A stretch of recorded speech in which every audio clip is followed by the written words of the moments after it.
Shalom.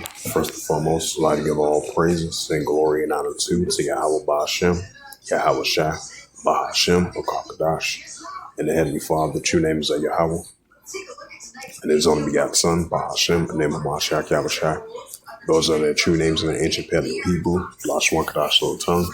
And I say Barakatham to the elders, Wa'akim, Wa'akwaf, and I say Shalom. And this is a sit-down lesson of this recent news article from the Yahoo News. From Yahoo News, from yahoo.com. And it reads, as of November the 27th, 2024, at 8:35 a.m. Central Standard Time, a 2-minute read ago by Reuters from Yahoo News of yahoo.com, and it reads, Russia says it will respond if U.S. places missiles in Japan. Because you got the cooperation between, South Korea, Japan, and the United States. While you got the ongoing alliance of China, Russia, Iran, and North Korea as well, too. As I add a side note to that. And it says Russia said on Wednesday that if the United States stationed missiles in Japan that would threaten Russian security and prompt Moscow to retaliate. Japan's Kyodo news agency reported on Sunday that Japan and the United States aims to compile a joint military plan for a possible Taiwan emergency that includes deploying missiles. It cited an unnamed U.S. and Japanese sources. It says, saying that under the plan, the U.S. would deploy missiles units to the Nansei Islands of Japan's southwestern Kawagoshima and Okinawa prefectures in the Philippines, into the Philippines, and it said.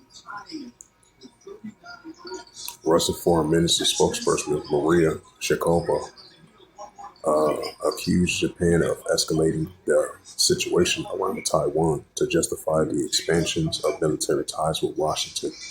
We have repeatedly warned the Japanese side as if as a result of a cooperation, American medium-range missiles appeared on its territory. This will pose a real threat to the security of our country, and we will be forced to take necessary adequate steps to strengthening our own defense capability, she said. Sharapova said Tokyo could get an idea of what some steps would entail by reading Russia's updated nuclear doctrine published last week, which expands the list of scenarios under which would consider using nuclear weapons.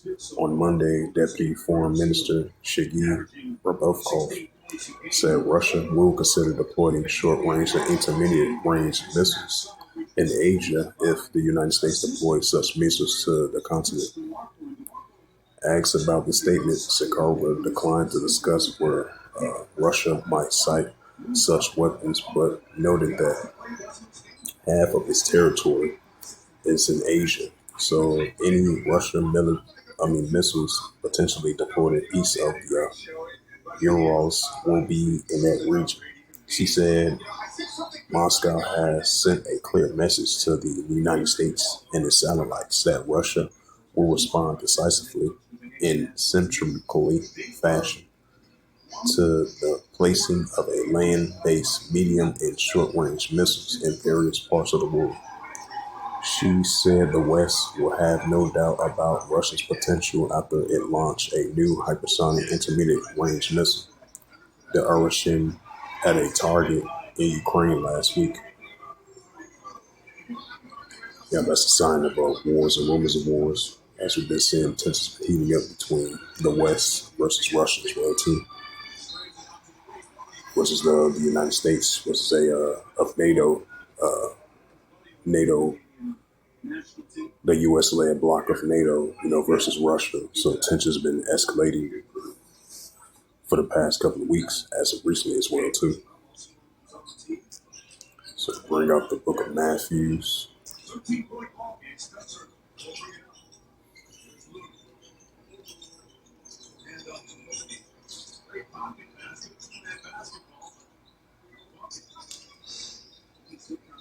Matthews 24, verse 6. And ye shall hear of wars and rumors of wars, right? Russia versus the United States armies, as Russia warns the United States if it deploys missiles in the soils of down there in Japan, which they allies with. It's going to be a response to that. Russia is going to respond to the United States and Japan as well too. It's Matthews because of I believe it's Russia has some type of sea stability over there in that region. It says Matthews 24 verse 6. I believe it's the eastern shores of Japan, if I'm not mistaken, as I read the news article. Because like I mentioned before previously, you've been having the cooperations. You've been having recent I believe, military collateral military meetings between South Korea, Japan, and the United States as of lately for the past couple of months. Especially with the ongoing tensions that they have with China. And then you've been having a growing alliance with China, Russia, Iran, and North Korea. And that have been increasing as well, too, as their main adversaries, which is the Western countries, that have been taking place as well, too. So Russia has warned the United States if they do deploy missiles in the eastern shores of Japan, that kind of mess with their stability in that region. So that's going to stir up more tensions between Russia and the United States. And that's a sign of wars and rumors of wars and rumors of wars. Matthews 24, verse 6. And ye shall hear of wars and rumors of wars. See that ye be not troubled, for all these things must first come to pass, but the end is not yet. Matthews 24, verse 7. For nation shall rise against nation, where a different ethnicity of nations or armies clash against one another. That's increasing into wars and rumors of wars, and nuclear escalations are heating up among the nations as well too. Russia, versus Ukraine, Russia versus NATO, Belarus and Russia together going against NATO, the Western countries, Russia versus the United States, North Korea versus South Korea, Japan, and the United States. Those are, prime examples of wars and rumors of wars, nation against nation, kingdom against kingdom. For nation shall rise against nation, and kingdom against kingdom, and there shall be famines and pestilence, earthquakes in diverse places. So with that, this was just a quick sit-down lesson of this recent news article, as it says again from Yahoo.com, from now Yahoo News, from Reuters, as of Wednesday, November 27, 2024 at 8:35 a.m. Central Standard Time. And it reads again, Russia says it will respond if U.S. place missiles in Japan. So with that, I'd like to give all praises and glory and honor to Yahweh Ba'ashem, Yahweh Shai, Bahashem, Wakakadash. And the Heavenly Father, the true name is Yahweh, and His only begotten Son, Bahashem, and name of Mashiach Yahushua. Those are their true names in the ancient Paleo Hebrew, the last one Kadash of the tongue. And I say Barak Thumb to the elders, Wa'akim Wa'akwaf. Until next time, I will say Shalom.